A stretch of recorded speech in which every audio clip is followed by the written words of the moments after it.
الحمد للہ رب العالمین والصلاة والسلام علی رسولہ الکریم محمد وعلی آلہ وصحبہ اجمعین اما بعد۔ محترم ناظرین، جیسا کہ آپ کو معلوم ہے، آپ کو یہ بات بتائی گئی قرآن و حدیث کی روشنی میں کہ رمضان المبارک کہ آخری عشرے کی بڑی اہمیت ہے، اور اس کی اہمیت اس لیے بڑھ جاتی ہے کیونکہ اس میں ایک رات آتی ہے جسے لیلۃ القدر کے نام سے ہم اور آپ جانتے ہیں، جس کے اندر قرآن کو اللہ تبارک و تعالیٰ نے نازل کیا ہے، اور اس کی بڑی اہمیت ہے۔ لیلۃ القدر خیر من الف شہر، اللہ نے کہا 1000 مہینوں کی عبادت سے بہتر ہے۔ تو اگر ہم سوال یہ پیدا ہوتا ہے کہ ان طاق راتوں میں یا لیلۃ القدر کی ان راتوں میں بہتر تو یہ ہے کہ ہم آخری عشرے کی 10 راتوں کا اہتمام کریں۔ اللہ کے نبی صلی اللہ علیہ وسلم آخری عشرے میں بیدار رہتے راتوں میں، اپنے اہل و عیال کو بھی بیدار رکھتے۔ خلاصہ کلام یہ ہے کہ آخری عشرے کی جو راتیں ہیں، بالخصوص طاق راتیں، اس کو پانے کے لیے یا ہم اس کو پا جائے تو اس میں ہم کیا پڑھیں۔ طاق راتوں میں سے کوئی ایک رات ہوتی ہے، تو اس میں ہم کیا پڑھیں؟ ہم راتوں کو جاگتے ہیں۔ اما عائشہ رضی اللہ عنہا نے سوال کیا تھا، اللہ کے نبی صلی اللہ علیہ وسلم اس میں ہم کیا پڑھیں، کون سی دعا پڑھیں؟ دعا کا سوال کیا کہ کون سی دعا پڑھیں۔ معلوم یہ ہوا کہ وہ جو راتیں ہیں وہ دعا کی رات ہے۔ ہمیں معلوم نہیں کون سی رات ہے، اس لیے آخری عشرے کی تمام راتوں میں بہتر تو یہی ہے کہ ہم جاگ کر کثرت سے دعا کریں، تلاوت کا اہتمام کریں، ذکر و اذکار کریں اور استغفار کریں۔ اللہ کے نبی صلی اللہ علیہ وسلم نے جو دعا سکھلائی وہ بڑی پیاری دعا ہے، اللہم انک عفو تحب العفو فاعف عنی۔ ہر مسلمان کو اس کو یاد کر لینا چاہیے، اللہم انک عفو، اے اللہ تو معاف کرنے والا ہے، تحب العفو، اور تو معافی کو پسند کرتا ہے، معاف کرنے کو پسند فرماتا ہے۔ اے اللہ ہم بہت گنہگار ہیں، بہت خطاکار ہیں، سر سے لے کر پیر تک گناہوں میں ڈوبے ہوئے، فاعف عنی، لہٰذا ہمارے گناہوں کو تو معاف کر۔ اس دعا کا ہم اور آپ کثرت سے آخری عشرے کی راتوں میں ہم اہتمام کریں، کثرت سے اس دعا کو پڑھیں۔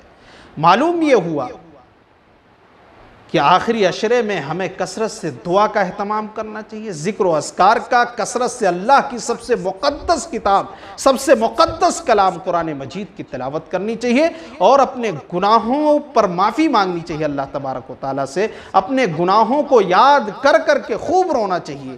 اس لیے جناب محمد الرسول اللہ صلی اللہ علیہ وسلم سے جب سوال کیا عقبہ بن عامر رضی اللہ عنہ نے کہ اللہ کے نبی نجات کس طرح ممکن ہے، تو آپ نے فرمایا امسک علیک لسانک، زبان کو کنٹرول میں رکھو، وَلْيَسَعْكَ بَيْتُكَ، اپنے گھروں میں قرار پکڑو، خالی اوقات میں اپنے گھروں میں رہو، وَابْكِ عَلَىٰ خَطِيئَتِكَ، اور اپنے گناہوں کو یاد کر کر کے خوب رو۔ محترم ناظرین، ہمیں چاہیے کہ آخری عشرے کی جو 10 راتیں ہیں، جو 10 راتیں ہیں، اگر 10 رات ہم اور آپ نہیں جاگ سکتے تو بالخصوص 5 طاق راتوں کا ضرور اہتمام کریں، اپنے گناہوں کو یاد کر کر کے خوب روئیں۔ تنہائی میں اگر آنسو، ہماری آنکھوں سے آنسو برسیں گے، وہ اللہ کو بہت پسند ہے۔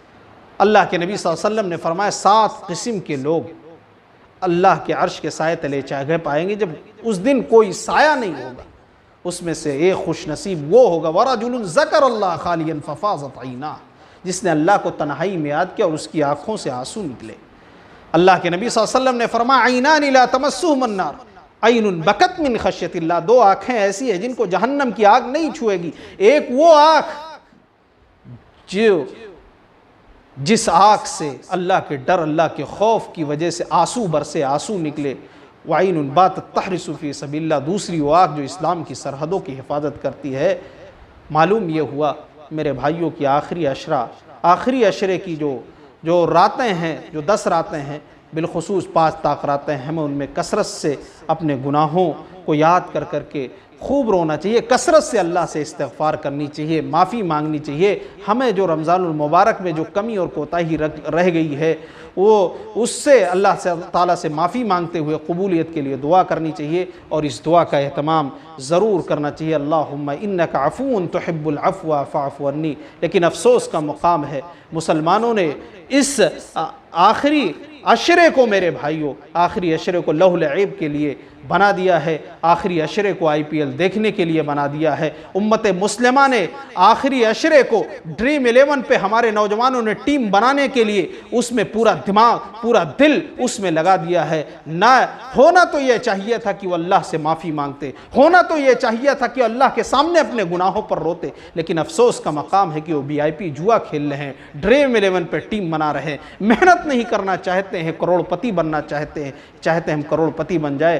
علماء سے فتویٰ لے رہے ہیں کہ ڈریم 11 پہ ٹیم بنانا کیسا حرام ہے کہ حلال ہے، اس کا پیسہ جائز ہے ناجائز ہے۔ میرے بھائیوں، نام بدل لینے سے اسلام کا کوئی قانون، جو اللہ نے جس چیز کو حرام کیا وہ حلال کوئی نہیں کر سکتا ہے۔ اللہ تبارک و تعالیٰ سے دعا ہے رب العالمین ہم تمام لوگوں کو کثرت سے عبادت کرنے کی، کثرت سے استغفار کرنے کی، کثرت سے تلاوت کرنے کی توفیق عطا فرمائے، گناہوں سے محفوظ فرمائے۔ آمین وآخر دعوانا الحمدللہ۔